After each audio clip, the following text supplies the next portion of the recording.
नमस्कार दोस्तों, मैं नेहा सिंह आप सभी का स्वागत करती हूं आपके अपने चैनल मास्टर हट में। तो आज के इस वीडियो में डिस्कस करेंगे सीटेट के अंतर्गत मैथ पेडागोजी को, यानी कि गणित शिक्षण। जैसा कि आप सभी को पता है कि सीटेट के एग्ज़ाम में मैथ पेडागोजी से 15 नंबर के 15 प्रश्न बनते हैं। तो इस दृष्टिकोण से देखा जाए तो काफ़ी महत्वपूर्ण है। और आज का पॉइंट है एल्पस थियरी। तो गणित शिक्षण के अंतर्गत आज हम पढ़ेंगे एल्पस थियरी और गणित की मूलभूत संरचना, और इसके साथ ही साथ अध्ययन करेंगे गणितीय संक्रियाओं का। तो यहाँ से आपके 1 से 2 प्रश्न एग्ज़ाम में बनते हैं। तो चलिए सबसे पहले हम देखते हैं गणित की भाषा को विकसित करने के प्रमुख चरण। ठीक, गणित की भाषा को कैसे विकसित किया जाता है, इसके प्रमुख चरण को सबसे पहले देखेंगे। तो गणित को एक व्यावहारिक विषय के रूप में प्रस्तुत किया जा सके, इसके लिए पैमला लिबैक एक गणितज्ञ हैं। तो इन्होंने अपनी पुस्तक, इनकी पुस्तक का नाम है हाउ चिल्ड्रेन लर्न मैथमेटिक्स। ये इनकी पुस्तक का नाम है पैमला लिबैक की।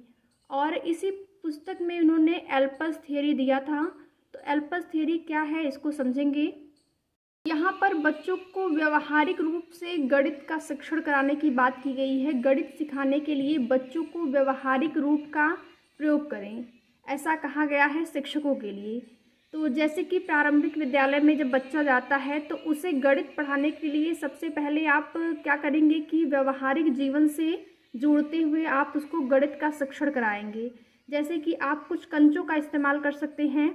जैसे आपने एक जगह 5 कंचे रखे, एक जगह आपने 3 कंचे रख दिए, और अब आप बच्चों से पूछेंगे कि अब बताओ इसको योग करके कितने कंचे हुए। तो इस तरीके से व्यावहारिक रूप से आप बच्चों को सिखाएंगे। या फिर आप दुकानदार का एग्जाम्पल ले सकते हैं। जैसे कि दुकानदार जो होते हैं, चाहे वे शिक्षित हों या अशिक्षित हों, भले ही वे अनपढ़ हों, पढ़े लिखे ना हों, लेकिन उनकी जो गणितीय संक्रियाएँ होती हैं, गणितीय संक्रियाएँ मीन्स जोड़ घटाव गुणा भाग, जो उनकी गणितीय संक्रियाएँ होती हैं वे उन लोगों की अपेक्षा ज़्यादा बेहतर हो जाती हैं जो गणित का शिक्षण कराते हैं, क्योंकि वे जो होते हैं व्यावहारिक रूप से गणित को सीखते हैं। उन्होंने अपने दिनचर्या में, दैनिक जीवन जो भी उनका होता है, उसमें उन्होंने गणित को इस तरीके से शामिल कर लिया है व्यावहारिक रूप से कि उनकी ये जो गणितीय संक्रियाएँ होती हैं वे मजबूत हो जाती हैं, यानी कि जोड़ घटाव गुणा भाग में वे निपुण हो जाते हैं जो दुकानदार होते हैं। तो इस तरीके से आप समझ सकते हैं। तो आज की इस वीडियो में हम लोग डिस्कस करने वाले हैं पैमला लिबैक की एल्पस थियरी। तो एल्पस थियरी में देखेंगे जो एल्पस ये शब्द है, इसमें प्रत्येक जो लेटर है उसका अलग अलग मीनिंग है। जैसे ELPS, प्रत्येक शब्द की प्रत्येक जो लेटर है उसकी अलग अलग मीनिंग है। तो सबसे पहले हम देखेंगे ई का अर्थ क्या है। तो ई यानी कि experience with physical object, Hindi इसका होगा साकार या ठोस वस्तु के साथ अनुभव। तो सबसे पहले क्या करेंगे, जो भी साकार वस्तु होगी या फिर जो ठोस वस्तु होगी, या फिर आप उसको मूर्त वस्तु भी कह सकते हैं। तो ठोस हो, साकार हो या मूर्त हो, बात एक ही होती है। तो साकार या ठोस वस्तु जो है उसके साथ पहले अनुभव प्रदान करेंगे। सबसे पहले एक्सपीरियंस यानी कि अनुभव प्रदान करेंगे ठोस वस्तु के साथ, जो वस्तु मूर्त रूप से दिखाई दे रही है। उसके बाद एल यानी कि language that describe that experience, भाषा जो अनुभव का वर्णन कर सके। उसके बाद लैंग्वेज का प्रयोग करेंगे आप कहानी या कहानी के माध्यम से। जैसे आपको बच्चों को जैसे भी सिखाना है तो कहानी के माध्यम से आप सिखाना चाहें तो यहाँ पर उसके बाद आप अनुभव के बाद क्या करेंगे कि भाषा का प्रयोग करेंगे, और उस भाषा का उपयोग करेंगे जो कि अनुभव का वर्णन कर सके। इसके बाद पी से picture that represent that experience, चित्र दिखाना जो अनुभव का वर्णन कर सके। भाषा का प्रयोग करने के बाद आप चित्र दिखाएंगे और चित्र के माध्यम से बच्चों को गणित शिक्षण का ज्ञान कराने की कोशिश करेंगे।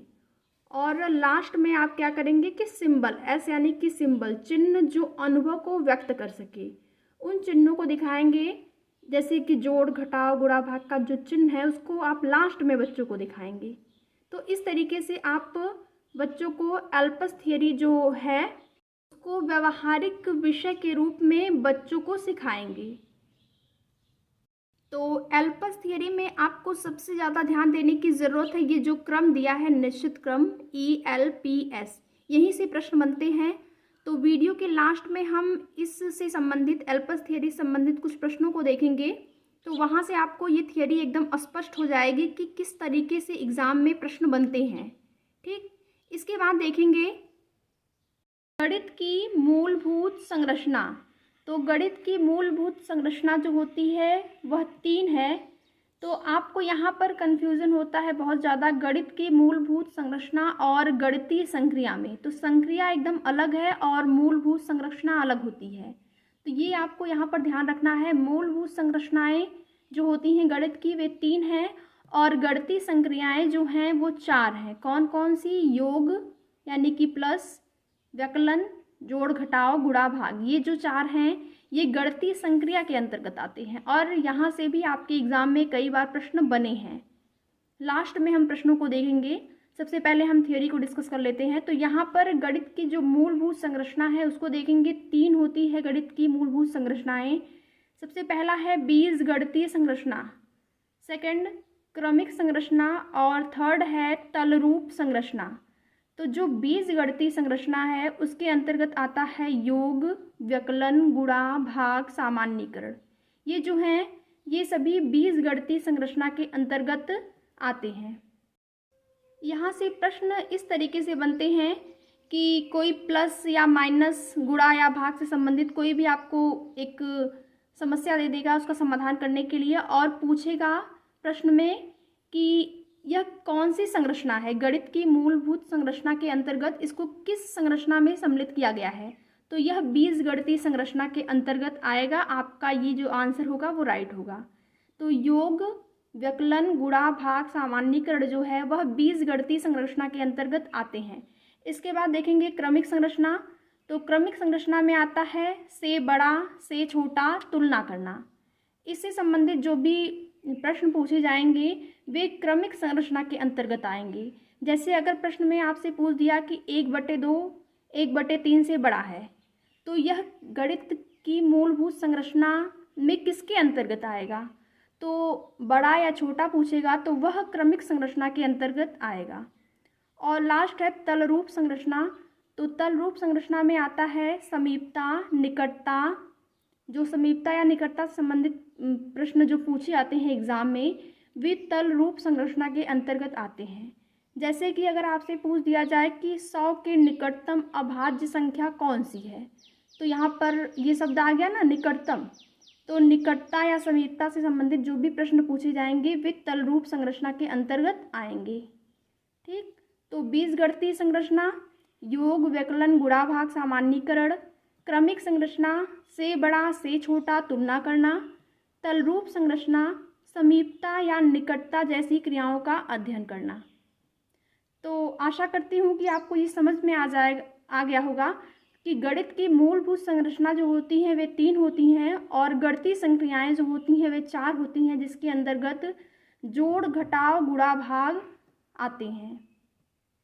अब हम इस टॉपिक से संबंधित कुछ प्रश्नों को करेंगे जिससे कि आपको ये जो टॉपिक है एकदम स्पष्ट हो जाएगा कि किस तरीके से आपके एग्ज़ाम में इन टॉपिक से प्रश्न बनते हैं।